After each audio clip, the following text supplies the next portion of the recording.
kulanti wacan jaalayaal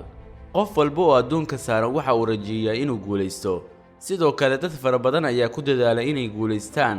qaabkay doonaan ha u maraan guushaasi xitaa haddii ay naftooda khatar gelinayso haddaba muuqaalkan waxa aan kugu soo gudbinayaa qaar ka mid ah dad sameeyay falal khatar ah si ay u guulaystaan fadlan haddii aad ku cusub tahay channelka subscribe dheh oo sii share garee muuqaalka si ay noogu noqoto dhiirigelin oo aan dardar u galino muuqaalada aan halkan soo dhigno aan guda galno muuqaalka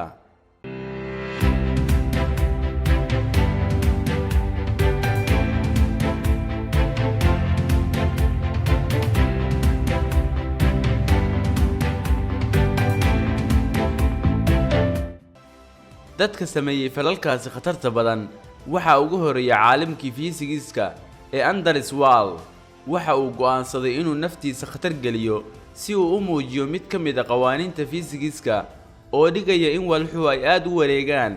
marka ay gaaraan dhexmartamaha waxa uuna iska soo laalaadiyay dherer gaaraya 12 mitir waxa uuna adeegsanayay xarig ay xagga hoose kaga xiran tahay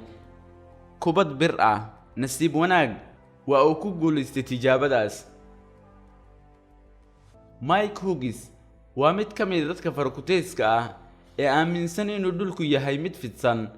iyadoo ay cadeymaha oo dhami muujinayaan in dhulku yahay mid wareegsan sidaas darteed ninkani waxa uu sameeyay gantaal uu rabo inuu hawada sare uga baxo oo uu ku soo ogaado markaas xaqiiqda taasina haddii uu sameeyo waxa ay khatar ku noqonaysaa nafsadiisa Rich Piano waxaa sanadii 2017 noloshiisa waayay laacib jirdhis Mareykan ah waxa uuna xilligaasi jiray 46 sano waxaa sababay dhimashadiisa kadib markii uu si xad dhaaf ah u isticmaalay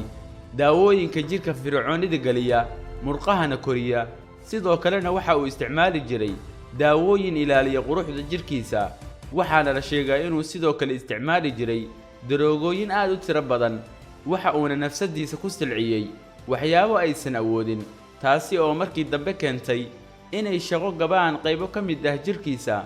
waxa ayna isku bedeshay dhimasho kadib markii uu galay koomo dheer qofkii afraad Bobby Jusley tani waa haweeney naftadeeda khatar gelisay si ay ugu hesho bawdiha ugu weyn caalamka waxa ayna bawdiheedu gaarayaan 241 sentimitir taana waa mid khatar ku ah caafimaadkeeda wankeeda waxa uu gaarayaa 550 pound halka dhererkeeduna uu yahay 157 sentimitir waxa ayna rabtaa inay xirato rikoorka qofka ugu bawdiyaha weyn caalamka intaas ayuu ku eg yahay muuqaalkeena haddii aad muuqaalka ka heshay fadlan like saar siina share garee waxaan idinkaga tagaynaa intaan muuqaal kale ku kulmi doono sidaas iyo nabadgelyo